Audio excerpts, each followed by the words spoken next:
नमस्कार साथियों, आज मैं आपको एसएससी सीजीएल 2026 एग्जाम में पूछे जाने वाले 100 बहुत ही महत्वपूर्ण प्रश्न लेके आ चुका हूं, जो किसी भी प्रश्न सीजीएल एग्जाम में ही पूछा जाता है। तो इस वीडियो को स्टार्ट करते हैं। आपका पहला क्वेश्चन क्या लगा? केंद्रीय भवन निर्माण जो अनुसंधान संस्थान है वह कहाँ स्थित है? तो वह रुड़की उत्तराखंड में जो है स्थित है। केंद्रीय भवन निर्माण अनुसंधान संस्थान जो है कहाँ स्थित है?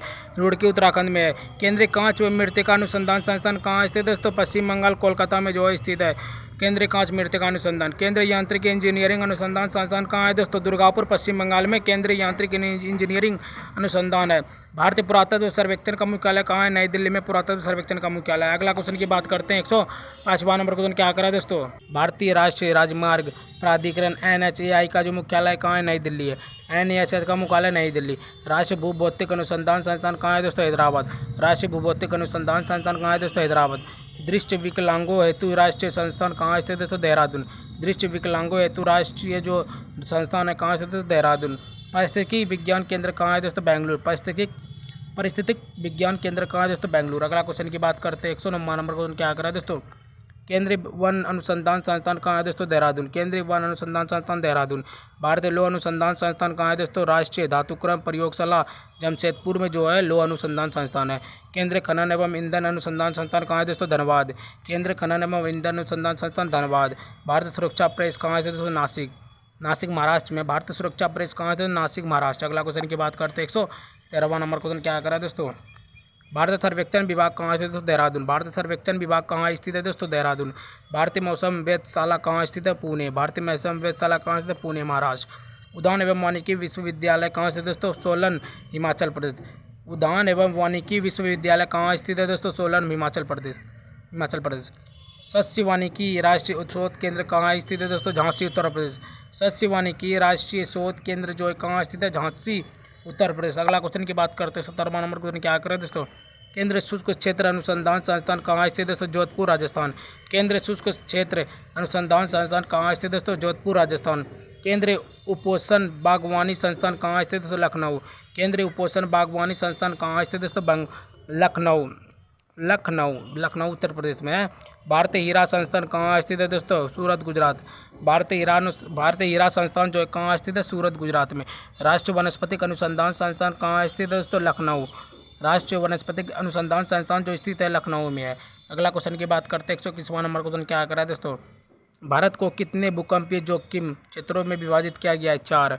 भारत को कितने भूकंपीय जोखिम क्षेत्रों में विभाजित किया गया है? 4। भारत का कौन सा जो क्षेत्र है उच्च तीव्रता के भूकंप मेखला में नहीं आता है? तो कर्नाटक पठार। क्या लिखा हुआ है दोस्तों?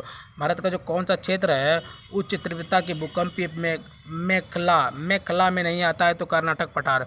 भारत में सर्वाधिक भूकंपीय तीव्रता वाला जो क्षेत्र है कौन सा है? जोन 5 है। भारत में सर्वाधिक भूकंपीय तीव्रता वाला जो क्षेत्र है जोन 5 है। जोन 5 भूकंपीय क्षेत्र में भारत का कौन सा जो भाग आता है? तो उत्तरी पूर्वी भारत आता है। जोन 5 में जो है भूकंपीय क्षेत्र में भारत का जो कौन सा भाग आता है? तो उत्तरी पूर्वी भारत आता है। अगला क्वेश्चन की बात करते हैं दोस्तों। 125वां नंबर क्वेश्चन क्या कह रहा है दोस्तों? जोन 5 भूकंपीय क्षेत्र में भारत के कौन से जो क्षेत्र आते हैं? तो जम्मू कश्मीर, लद्दाख, हिमाचल प्रदेश, उत्तराखंड, कच्छ और उत्तरी बिहार का भाग और अंडमान निकोबार द्वीप समूह आता है। क्या क्या लिखा हुआ है दोस्तों? जोन 5 में भूकंपीय क्षेत्र में कौन सा क्षेत्र आता है? तो जम्मू कश्मीर, लद्दाख, हिमाचल प्रदेश, उत्तराखंड, कच्छ, उत्तरी बिहार का भाग और अंडमान निकोबार द्वीप समूह आता है। भारत में जोन जो 4 है वह भूकंपीय क्षेत्र किस श्रेणी का होता है दोस्तों? अति तीव्र श्रेणी का होता है। भारत में जोन जो 4 है वह भूकंपीय क्षेत्र किस श्रेणी में आता है? तो अति तीव्र में आता है। जोन 4 भूकंपीय क्षेत्र में भारत का कौन सा जो है प्रमुख क्षेत्र है? तो दिल्ली है। जोन 4 भूकंपीय क्षेत्र में भारत का कौन सा जो प्रमुख क्षेत्र आता है? तो दिल्ली आता है। भारत में जोन 3 जो है भूकंपीय क्षेत्र किस श्रेणी में होता है? तो मध्यम तीव्रता। भारत में जोन जो 3 है भूकंपीय क्षेत्र किस श्रेणी में आता है? तो मध्यम तीव्रता में आता है। अगला क्वेश्चन की बात करते हैं। 129वां नंबर क्वेश्चन क्या करा दोस्तों? भारत में जोन जो 2 है भूकंपीय क्षेत्र किस श्रेणी में होता है? तो कम तीव्रता में आता है। भारत में जो जोन 2 है भूकंपीय क्षेत्र किस श्रेणी में होता है? तो कम तीव्रता में होता है। उत्तर प्रदेश का जो कौन सा क्षेत्र है सर्वाधिक बाढ़ प्रभावित होता है? तो पूर्वी क्षेत्र। उत्तर प्रदेश का कौन सा क्षेत्र जो है सर्वाधिक बाढ़ प्रभावित होता है? तो पूर्वी क्षेत्र होता है। भारत के किस क्षेत्र में तीव्र काल में सर्वाधिक वर्षा होती है? कोरोमंडल तट पे। क्या लिखा हुआ है दोस्तों? भारत के किस क्षेत्र में जो है शीतकाल में सर्वाधिक वर्षा होती है? तो कोरोमंडल तट पर होता है। भारत में सबसे अधिक बाढ़ग्रस्त राज्य कौन सा है? तो बिहार एवं असम है। भारत में सबसे अधिक बाढ़ग्रस्त राज्य कौन है? बिहार और असम है। अगला क्वेश्चन की बात करते हैं। 133वां नंबर क्वेश्चन क्या करा दोस्तों? ज्वालामुखी उद्गार से कौन कौन से जो पदार्थ निकलते हैं, तो लावा, राख, जलवाष्प और गैस निकलते हैं। ज्वालामुखी उद्गार से जो है कौन कौन से पदार्थ निकलते हैं, लावा, राख, जलवाष्प और गैस निकलते हैं। दक्षिण एशिया का एकमात्र सक्रिय ज्वालामुखी कौन सा है, तो यह बैरन द्वीप, अंडमान सागर। दक्षिण एशिया का जो एकमात्र सक्रिय ज्वालामुखी कौन सा है दोस्तों, बैरन द्वीप, अंडमान सागर है। नारकोंडम ज्वालामुखी किस प्रकार का ज्वालामुखी है, प्रसुप्त ज्वालामुखी है। नारकोंडम ज्वालामुखी किस प्रकार का ज्वालामुखी है, प्रसुप्त ज्वालामुखी है। बारातंग ज्वालामुखी किस प्रकार का ज्वालामुखी है दोस्तों, कीचड़ ज्वालामुखी है। बारातंग की ज्वालामुखी जो है किस प्रकार का ज्वालामुखी है, कीचड़ ज्वालामुखी है। अगला क्वेश्चन की बात करते हैं 137वां नंबर क्वेश्चन क्या कर रहा है दोस्तों। भारतीय भू सर्वेक्षण का मुख्यालय कहाँ है, कोलकाता। भारतीय भू सर्वेक्षण का मुख्यालय कोलकाता है। देश के प्रथम आपदा प्रबंधक प्रशिक्षण संस्थान की स्थापना कहाँ की गई थी, राष्ट्रीय आपदा प्रबंधन संस्थान नई दिल्ली में की गई थी। देश के प्रथम आपदा प्रबंधन से प्रशिक्षण संस्थान की जो स्थापना है कहाँ की गई थी, राष्ट्रीय आपदा प्रबंधन संस्थान नई दिल्ली में की गई थी। भारत में सुनामी चेतावनी केंद्र कहाँ स्थित है, हैदराबाद। भारत में सुनामी चेतावनी केंद्र कहाँ स्थित है, हैदराबाद में स्थित है। भारत ने आधुनिक सुनामी चेतावनी प्रणाली कब प्रारंभ की गई थी, 2007 में। भारत ने आधुनिक सुनामी चेतावनी प्रणाली जो है कब प्रारंभ की गई थी, 2007 में की गई थी। अगला क्वेश्चन की बात करते हैं 141वां नंबर क्वेश्चन क्या करा है दोस्तों। दिसंबर 1984 में हुई भोपाल गैस त्रासदी के लिए जो है कौन सी गैस जिम्मेदार थी, तो मिथाइल आइसोसाइनेट जो है जिम्मेदार थी। सूखा आपदा के प्रबंधन के लिए जो है नोडल मंत्रालय कौन सा है, तो कृषि मंत्रालय। सूखा आपदा के प्रबंधन के लिए जो नोडल मंत्रालय कौन सी, कृषि मंत्रालय है दोस्तों। विमान दुर्घटना के लिए जो है नोडल मंत्रालय कौन सा है दोस्तों, नागर विमानन मंत्रालय है। विमान दुर्घटना के लिए जो नोडल मंत्रालय कौन सा है दोस्तों, नागर विमानन मंत्रालय है। रेल दुर्घटना के लिए जो नोडल मंत्रालय कौन सा, रेल मंत्रालय है। रेल दुर्घटना के लिए जो नोडल मंत्रालय कौन सा मंत्रालय, रेल मंत्रालय। अगला क्वेश्चन की बात करते हैं 145वां नंबर क्वेश्चन क्या करें दोस्तों। रासायनिक आपदाओं के लिए जो नोडल मंत्रालय है कौन सा है, पर्यावरण मंत्रालय।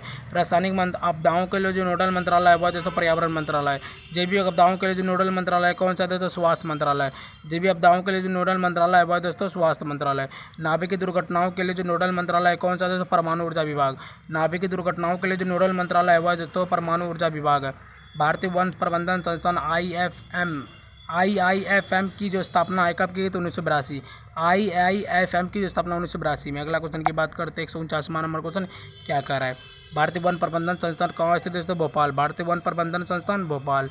कौन सी नदी जो है हिमालय की तीनों श्रेणियों हिमाद्री, हिमाचल और शिवालिक से होकर जो है प्रभावित करती है, सतलज। क्या क्या लिखा हुआ है दोस्तों, कौन सी जो नदी है हिमालय की तीनों श्रेणियों हिमाद्री, हिमाचल और शिवालिक से होकर जो है प्रभावित होती है दोस्तों, सतलज। इंदिरा सागर बांध किस नदी पर स्थित है, नर्मदा। इंदिरा सागर बांध नर्मदा पर स्थित है। विश्व मृदा दिवस जो है वर्ल्ड सॉल्ट डे कब मनाया जाता है दोस्तों, 5 दिसंबर को। वर्ल्ड सॉल्ट डे 5 दिसंबर को। अगला क्वेश्चन की बात करते हैं 153वां नंबर क्वेश्चन क्या कर रहा है दोस्तों। भारत में सर्वाधिक लोएस्क किस सेल तंत्र में पाया जाता है, धारवाड़ तंत्र में। भारत में सर्वाधिक लोएस्क जो है किस सेल तंत्र में पाया जाता है, धारवाड़ तंत्र में पाया जाता है। क्या लिखा दोस्तों, एक मार्ग किसके लिए जो है गुणवत्ता मानक है, कृषि एवं खाद्य उत्पादकों के लिए। एक मार्ग जो है किसके लिए जो है गुणवत्ता मानक है, तो कृषि एवं खाद्य उत्पादकों के लिए। भारत का जो प्रथम राष्ट्रीय उद्यान है कौन सा है दोस्तों, जिम कॉर्बेट राष्ट्रीय उद्यान है। भारत का जो प्रथम राष्ट्रीय उद्यान है वह दोस्तों जिम कॉर्बेट राष्ट्रीय उद्यान है। जिम कॉर्बेट राष्ट्रीय उद्यान किस राज्य में है दोस्तों, उत्तराखंड। जिम कॉर्बेट राष्ट्रीय उद्यान किस राज्य में, उत्तराखंड में। अगला क्वेश्चन की बात करते हैं 157वां नंबर क्वेश्चन क्या कह रहा है। छत्तीसगढ़ का जो राज्य है पशु कौन सा है दोस्तों, जंगली भैंसा। छत्तीसगढ़ का जो राज्य पशु है कौन सा है, जंगली भैंसा है। भारत की जो सिलिकॉन वैली किस शहर को कहा जाता है, बेंगलुरु। भारत को सिलिकॉन वैली बेंगलुरु को कहा जाता है। विश्व का पहला पूर्ण जैविक राज्य कौन सा है, सिक्किम है। पहला जैविक जो राज्य है पूर्ण जैविक राज्य वह सिक्किम। स्वच्छ भारत अभियान के अंतर्गत जो है ODF राज्य कौन सा आता है, तो सिक्किम आता है। स्वच्छ भारत अभियान के जो अंतर्गत है पहला ODF राज्य कौन सा बना है, तो सिक्किम बना है। अगला क्वेश्चन की बात करते हैं 161वां नंबर क्वेश्चन क्या करा है। हिमालयन माउंटेनियरिंग इंस्टीट्यूट कहाँ स्थित है दोस्तों, दार्जिलिंग पश्चिम बंगाल में। हिमालयन माउंटेनियरिंग इंस्टीट्यूट जो है कहाँ स्थित है दोस्तों, दार्जिलिंग पश्चिम बंगाल में स्थित है। डायमंड हार्बर और सॉल्ट लेक सिटी कहाँ स्थित है दोस्तों, कोलकाता। डायमंड हार्बर और सॉल्ट लेक सिटी कहाँ स्थित है, कोलकाता में। भारत का जो पीक सिटी किस शहर को कहा जाता है, जयपुर। भारत का पीक सिटी जयपुर को कहा जाता है। भारत का जो सिलिकॉन स्टेट किस राज्य को कहा जाता है दोस्तों, कर्नाटक। भारत का सिलिकॉन स्टेट किस राज्य को कहा जाता है, कर्नाटक को कहा जाता है। अगला क्वेश्चन की बात करते हैं 165वां नंबर क्वेश्चन क्या करें दोस्तों। भारत में लवणीय मृदा का जो सर्वाधिक क्षेत्र है किस राज्य का है, गुजरात का। भारत में लवणीय मृदा का जो सर्वाधिक क्षेत्र है किस राज्य का है दोस्तों, गुजरात का। छत्तीसगढ़ में जूट उद्योग किस स्थान पर स्थित है दोस्तों, क्या लगा हुआ राजनांदगांव छत्तीसगढ़। राजनांदगांव छत्तीसगढ़ में जो है छत्तीसगढ़ का जूट उद्योग किस स्थान पर स्थित है? तो राजनांदगांव छत्तीसगढ़ में स्थित है।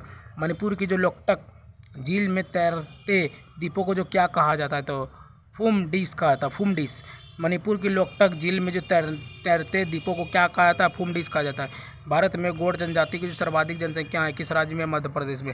भारत में गौड़ जनजाति की जो सर्वाधिक जनसंख्या है किस राज्य में? मध्य प्रदेश में। अगला क्वेश्चन की बात करते हैं 169वां नंबर क्वेश्चन क्या करा है दोस्तों? उत्तर प्रदेश में कितने सस्य जलवायु क्षेत्र हैं? 9 है। उत्तर प्रदेश में कितने सस्य जलवायु क्षेत्र हैं दोस्तों? 9 है। छत्तीसगढ़ के किस जिले में टीन की खदानें हैं? तो दंतेवाड़ा बस्तर क्षेत्र में जो है छत्तीसगढ़ में टीन की खदानें हैं। दंतेवाड़ा। भारत का जो प्रथम परमाणु रिएक्टर है कौन सा है? अप्सरा है। अप्सरा जो है प्रथम परमाणु रिएक्टर है। भारत का सर्वाधिक जनसंख्या वाला जो जिला है कौन सा है? उत्तर 24 परगना पश्चिम बंगाल है। भारत का जो सर्वाधिक जनसंख्या वाला जो जिला है 24 परगना पश्चिम बंगाल है। अगला क्वेश्चन की बात करते हैं 70वां नंबर क्वेश्चन क्या करा है दोस्तों? 173वां नंबर क्वेश्चन। खासी भाषा किस भाषा के जो परिवार से संबंधित है? ऑस्ट्रोएशियाटिक भाषा परिवार से। खासी जो भाषा है किस भाषा परिवार से संबंधित है? ऑस्ट्रोएशियाटिक भाषा परिवार से संबंधित है। राष्ट्रीय पर्यावरण अभियांत्रिक अनुसंधान संस्थान नीरी कहाँ स्थित है? तो नागपुर। नीरी नागपुर में स्थित है। दक्षिण भारत की जो नदियां हैं मुख्यतः किस प्रकार का अफवाह तंत्र बनाती है? तो वृक्षाकार अफवाह तंत्र बनाती है दक्षिण भारत का। भारत में प्रथम कृषि विश्वविद्यालय कहाँ स्थापित किया गया है दोस्तों? पंतनगर उत्तराखंड में जो है भारत का प्रथम कृषि विश्वविद्यालय जो है स्थापित किया गया है पंतनगर उत्तराखंड। अगला क्वेश्चन की बात करते हैं 177वां क्वेश्चन क्या करा है दोस्तों? भारत का जो प्रमुख जिप्सम उत्पादक है राज्य कौन सा है? राजस्थान है। जिप्सम उत्पादक राज्य राजस्थान है। हिंदी के बाद जो है भारत में सर्वाधिक अधिक बोली जाने वाली भाषा कौन है दोस्तों? बंगाली। हिंदी के बाद बंगाली, उसके बाद जो है मराठी है, तीसरा नंबर पे मराठी। छत्तीसगढ़ में सबसे कम, पहला नंबर पे हिंदी, दूसरा नंबर बंगाली और तीसरा नंबर मराठी। छत्तीसगढ़ में सबसे कम वन क्षेत्र वाला जिला कौन सा है? तो जांजगीर चंपा, जांजगीर चांपा, जांजगीर चांपा। क्या लगा? छत्तीसगढ़ में सबसे कम वन क्षेत्र वाला जो जिला है कौन सा है दोस्तों? जांजगीर और चांपा। छत्तीसगढ़ में सबसे अधिक वन क्षेत्र वाला जिला कौन सा है? सरगुजा। सरगुजा जो है सबसे अधिक छत्तीसगढ़ वाला जिला है। अधिक आबादी वाला सबसे अधिक वन क्षेत्र वाला जो जिला है वन में अधिक, तो सरगुजा है। अगला क्वेश्चन की बात करते हैं 181वां नंबर क्वेश्चन क्या करा है दोस्तों? छोटा नागपुर पठार का जो सबसे प्रमुख कोयला क्षेत्र कौन सा है दोस्तों? झड़िया कोयला क्षेत्र धनबाद झारखंड में है। छोटा नागपुर पठार का जो सबसे प्रमुख कोयला क्षेत्र कौन सा है दोस्तों? झड़िया कोयला क्षेत्र धनबाद झारखंड में है। सौरमंडल का केंद्र कौन है दोस्तों? सूर्य। सौरमंडल का केंद्र सूर्य। सूर्य से दूरी के अनुसार, सूर्य से दूरी के जो अनुसार है पहला ग्रह कौन सा है? बुध। बुध जो है पहला ग्रह है सूर्य से दूरी के अनुसार। सूर्य से दूरी के अनुसार दूसरा ग्रह कौन सा है? शुक्र। दूसरा ग्रह शुक्र है सूर्य से दूरी के अनुसार। अगला क्वेश्चन 150वां नंबर क्वेश्चन क्या कर रहा है दोस्तों? सूर्य से दूरी के अनुसार तीसरा ग्रह कौन सा? पृथ्वी। तीसरा ग्रह पृथ्वी। सूर्य से दूरी के अनुसार चौथा ग्रह कौन है? मंगल। चौथा ग्रह मंगल। सूर्य के दूरी के अनुसार पांचवा ग्रह कौन है? बृहस्पति। पांचवा ग्रह बृहस्पति। सूर्य से दूसरी के अनुसार जो है छठा ग्रह कौन है दोस्तों? शनि। सूर्य से दूरी के अनुसार छठा ग्रह शनि। अगला क्वेश्चन की बात करते हैं 189वां नंबर क्वेश्चन क्या कर रहा है दोस्तों? सूर्य के दूरी के अनुसार जो है सातवां ग्रह कौन है? अरुण। अरुण अरुण यूरेनस जिसको कहते हैं। सातवां ग्रह कौन है? यूरेनस, अरुण। सूर्य के दूरी के जो अनुसार आठवां ग्रह कौन है? वरुण। नेपच्यून, जिसको नेपच्यून कहते हैं, वरुण, नेपच्यून। सौरमंडल के आंतरिक पार्थिव ग्रह कौन कौन से हैं? तो बुध, शुक्र, पृथ्वी, मंगल है। सौरमंडल के जो आंतरिक पार्थिव जो ग्रह है कौन कौन से हैं? बुध, शुक्र, पृथ्वी, मंगल। सौरमंडल के जोवियन ग्रह कौन कौन से हैं? तो बृहस्पति, शनि, अरुण, वरुण। सौरमंडल के जोवियन जो ग्रह है कौन से? बृहस्पति, शनि, अरुण और वरुण है। अगला क्वेश्चन की बात करते हैं 193वां नंबर क्वेश्चन क्या करें दोस्तों? बिग बैंग सिद्धांत किससे संबंधित है? ब्रह्मांड की उत्पत्ति से। बिग बैंग सिद्धांत किससे संबंधित है? ब्रह्मांड की उत्पत्ति से संबंधित है।